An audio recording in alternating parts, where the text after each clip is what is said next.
आपने हरियाणा की रैलियों में मुख्यमंत्री मनोहर लाल का भाषण सुना होगा।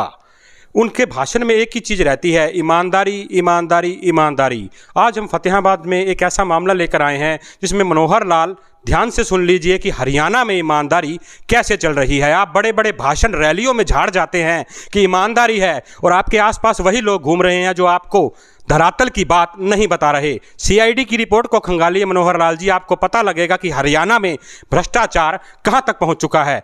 पूजा रानी हमारे साथ मौजूद हैं, जिन्होंने अनिल विज गृह मंत्री जो हरियाणा के हैं उनको शिकायत की अस्पताल में भ्रष्टाचार की, तो उन्हें ही टर्मिनेट कर दिया गया। पूजा जी से बात करते हैं और जानते हैं कि पूरा मामला क्या है। पूजा जी, क्या मामला है पूरा? अनिल विज को शिकायत की आपने, क्या पूछा जी? सर, मैंने अनिल विज साहब को शिकायत की। दरबार में गई थी मैं शनिवार को, जब उनका दरबार बंद होने से पहले लास्ट दरबार लगा था, उसमें मैंने जो यहाँ भ्रष्टाचार चल रहा था उस पर शिकायत दी।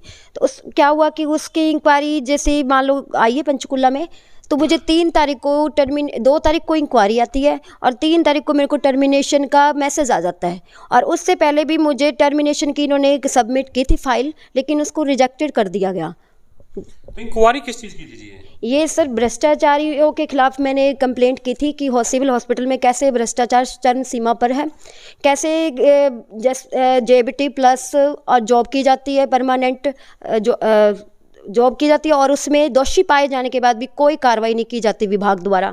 डॉक्टर गिरीश जो कि नशा मुक्ति घोटाले में गबन में 14,56,000 रुपये का उन पे अनियमितताओं का वगैरह ये दस्तावेज भी मेरे पास है, उसमें वो दोषी पाए गए। उन पे कानूनी कार्रवाई की मांग भी की गई है कि इनके ऊपर जो कार्रवाई बनती है वो करे, लेकिन अभी तक विभाग के द्वारा कोई कार्रवाई नहीं की गई।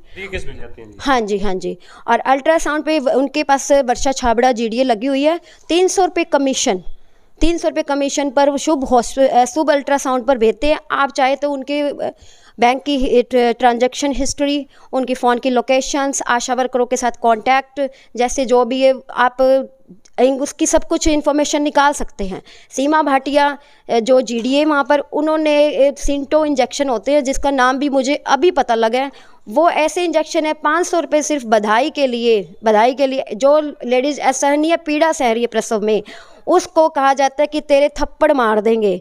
और उनके पैरों पे जैसे मारने तक की, ये मैं खुद गवाऊँ क्योंकि लेबर रूम एक ऐसा है जहाँ की वीडियो मैं नहीं बना सकती। उनके पैरों पे औजार से वार किया जाता है जिससे उनके पैरों पे नील पड़ जाती है। इतनी असहनीय पीड़ा होने के बाद भी उनको धमकाया जाता है, डराया जाता है। सिंटो के इंजेक्शन का हद से ज़्यादा यूज़ किया जाता है, जिसके कारण वो औरत अगरोवा तक नहीं पहुंच पाती और बीच में ही बच्चादानी फट जाने से उनकी मृत्यु हो जाती है। कई कर्मचारी आपने बताया कि हाजिरी लग रही है, लेकिन हाँ जी सर, 25 कर्मचारी ऐसे हैं जो मैंने हॉस्पिटल में उनके नाम देखे हैं, और लेकिन उनकी कभी मैंने उनको शक्ल नहीं देखी है, वो कभी भी दिखे नहीं। एक तो संजय मैशन हेल्पर मिस्त्री है, उनको तो मैंने देखा है, उनका नाम भी मुझे पता है। वो आते हैं, अटेंडेंस लगाते हैं, बायोमेट्रिक। आप चाहें तो उनके फ़ोन की लोकेशन चेक कर सकते हैं कि किस टाइम कहाँ थे, क्योंकि इंसान फ़ोन तो डेफिनेटली अपने पास रखता ही है कि भाई फ़ोन से सब कुछ पता लग जाएगा कि किस टाइम ड्यूटी है किस टाइम नहीं। और सीसीटीवी फुटेज लगे हुए हैं हमारे हॉस्पिटल में, आप उसमें भी चेक कर सकते हैं। अंजू बाला और ज्योति बत्रा टेलीफोन अटेंडेंट, इन्होंने कभी भी ड्यूटी नहीं की। जैसे ही ये मेरे संज्ञान में आया, मैंने इस चीज़ की शिकायत एसएमओ साहब को की, सीएम विंडो लगाई, टीवी जैसे सीटीएम टिकट सब कुछ लगाया, लेकिन किसी प्रकार भी इस विभाग के द्वारा कोई कार्रवाई नहीं की गई। ऐसे माननीय मुख्यमंत्री महोदय ने आदेश दिए कि इसकी कार्रवाई की जाए। जब इन्होंने मेरी सीएम विंडो को डिस्पोज करवा दिया गया, मैंने फिर सीएम विंडो लगाई प्रूफ के साथ। तो सीएम ऑफिस से जो मेरे पास स्टेटस है मैंने चेक किया, उसमें आया कि 7 अधिकारियों का मामला है, इसकी जांच अच्छी तरीके से करके सबमिट किया जाए। लेकिन इन्होंने किसी प्रकार की कोई जांच नहीं की। मुझे बुलाया गया, डॉक्टर जयप्रकाश जी का फ़ोन आया कि पूजा आप जाके 2 नंबर में अपने बयान दे दीजिए कि भई आपने क्या भाई कार्रवाई नहीं करवानी है तो उच्च स्तर पे करवानी है, जो भी आप बयान दे दीजिए। मैं वहाँ पे लिख के आ गई कि मैंने कार्रवाई उच्च अधिकारियों से करवानी है, क्योंकि मुझे यहाँ से न्याय की उम्मीद नहीं है। एक पर्ची का बताया था आपने कि 5 रुपये पर्ची में भी घपला है। हाँ जी। शीला देवी DEO है, डाटा एंट्री ऑपरेटर। वो क्या करते हैं कि जैसे एंटीनेंटल नहीं होते, उनको भी एंटीनेंटल होते। कई तो मेरे सामने ऐसे केसेज आए, 14 साल की लड़की, 10 साल की लड़की को भी प्रेग्नेंट शो कर दिया गया। और तो और जो गवर्नमेंट एम्प्लॉई है उनको पुलिस कस्टडी जिसमें कि मुजरिम घोषित होता है इंसान। अगर ऑनलाइन डाटा ऊपर से इंक्वायरी हो, अगर गवर्नमेंट जॉब बंदे के बनने के चांसेस हैं, वो उसमें खंगाला जाएगा भी ये तो दोषी है, उसका तो भविष्य खराब हो गया ना सर।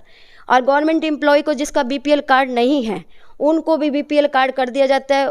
अगर इंक्वायरी होती है तो ये आएगा कि भाई आप गवर्नमेंट एम्प्लॉय है और आपका बीपीएल कार्ड कैसे बना हुआ है। सिर्फ पैसों की हेरफेर के लिए 5-5 रुपये ऑफलाइन रजिस्टर हुए थे सर, शायद आप लोगों को याद भी होगा। और कंप्यूटर बंद हो गए थे, ख़राब हो गए थे, तो ऑफलाइन पर्चियाँ कटी थी। उसमें शीला देवी के ऑफलाइन रजिस्टरों की मैंने चेक करने की मांग की थी कि उनका क्या था कि जो पुरानी पर्चियाँ थी उनके पैसे नहीं लगते थे, वो अंदर से कटती थी। लेकिन शीला देवी ने 5-5 2-2 जगह लग के फिर 0-0-0। जब मैंने थोड़ा सा मुझे दिखा कि ये ऐसे कर रहे हैं, मैंने बोला भी शीला दीदी आप ये क्या कर रहे हो, तो कहती कुछ नहीं। फिर मेरे जैसे भीड़ आती है मैं उसमें हो जाती हूँ, जैसे भाई काम मैंने करना भी, जल्दी जल्दी पर्चियाँ निकालनी है। इसकी भी मैंने एसएमओ साहब को कंप्लेंट की, कोई कार्रवाई नहीं की। हालांकि शीला देवी ने डॉक्टर लाजवंती गोरे के सामने कबूल किया कि उन्होंने वेव ऑफ भी किया है, उन्होंने ये सारे घपले भी किए हैं, लेकिन कोई भी कार्रवाई नहीं की गई। और मुझे ही हमेशा ये धमकी दी गई कि या तो आप अपनी शिकायतें वापस ले लीजिए, आप ये लिख के दीजिए कि आपकी सभी शिकायतें झूठी हैं, नहीं तो आपको टर्मिनेट कर दिया जाएगा। नितिन बत्रा वाला क्या मामला था? नितिन बत्रा का मामला ये है सर, इन्होंने जेबीटी के साथ साथ जॉब की थी हॉस्पिटल में, और इसमें एसडीएम संजय बिश्नोई जी ने इनको दोषी करार दिया गया। और जब ये इंक्वायरी हुई थी उसमें डॉक्टर डीएन बागरी ने बोला था कि भाई ये दोषी है, इस पर कार्रवाई बनती है।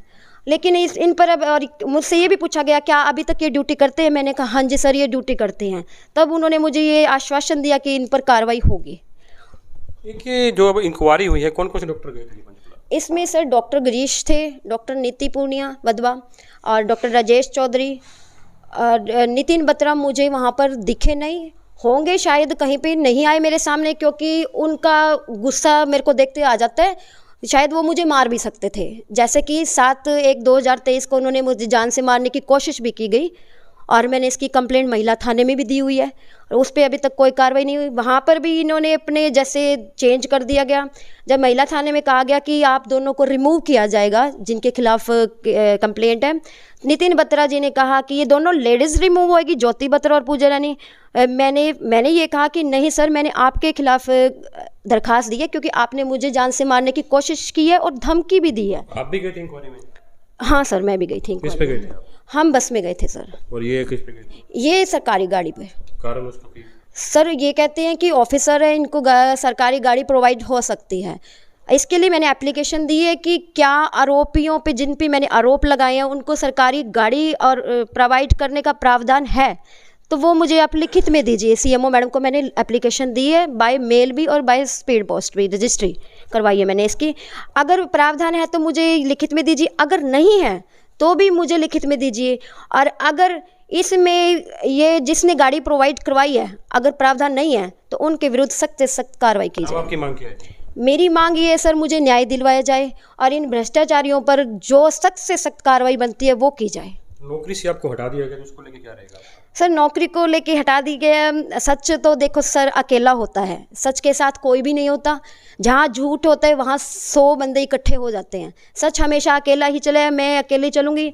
मुझे कई बार नौकरी से हटाया गया है, ये आज की बात नहीं है। तो इसलिए मैं माननीय मुख्यमंत्री महोदय जी के पास भी जाऊँगी, माननीय स्वास्थ्य मंत्री महोदय जी के पास भी जाऊंगी और मुझे मेरी बीजेपी सरकार, भारत सरकार पर पूरा भरोसा है कि वो मुझे न्याय दिलवाएंगे और इन भ्रष्टाचारियों पर सख्त से सख्त कार्रवाई करवाएंगे और जो मेरी योग्यता है उसके आधार पर जो मेरा पद बनता है मुझे वो भी दिलवाएंगे। मुझे मेरी कितने सालों से लड़ाई लड़ रहे हैं आप? सर मैं ये 2019 से लड़ रही हूँ। 4 साल होने वाले हैं। हाँ जी।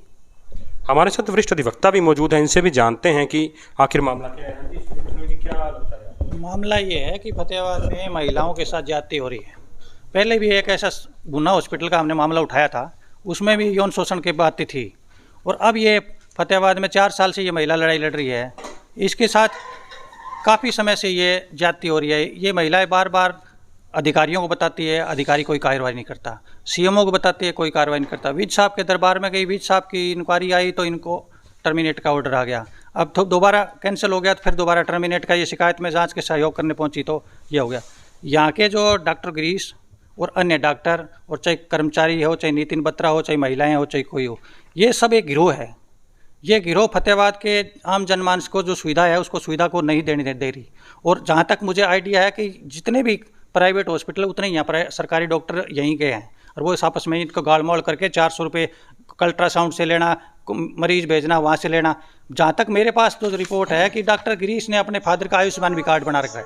डॉक्टर इतना गरीब है, क्योंकि मेरे पास मैं कहूँ तो आपको ये आईडी, मेरे पास नंबर भी है उनके, ये आईडी नंबर है और ये डॉक्टर गिरीश के फादर का आयुष्मान कार्ड है, जो कि बहुत ही गरीब आदमी है, जो फतेहाबाद का। उसके पास कितने भ्रष्टाचार के मुकदमे दर्ज हैं, कितनी उनके पास जांच चल रही है, कितने भी सारा कुछ मिला हुआ है।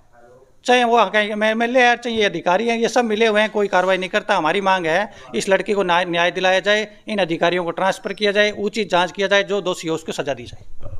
तो माननीय अनिल विज के बाद दोबारा भी पूजा रानी जाएंगी, मुख्यमंत्री महोदय के पास जाएंगे और अब देखना होगा कि सरकार इस मामले में क्या कदम उठाती है। हालांकि जिन पर इंक्वायरी चल रही है उन्हें जमाई बनाकर वहां ले जाया जाता है, वो बागड़ बिल्ले गाड़ी में सवार होकर जाते हैं, लेकिन जो पीड़िता है जिसने शिकायत दी है वो रोडवेज बस में जाती है। तो मुख्यमंत्री मनोहर लाल जी, आपको इस मामले में संज्ञान जरूर लेना चाहिए और उसके बाद ही रैली में ईमानदारी की डींगें हाँकनी चाहिए। फतेहाबाद से स्वतंत्र खबर के लिए जितेंद्र मोंगा।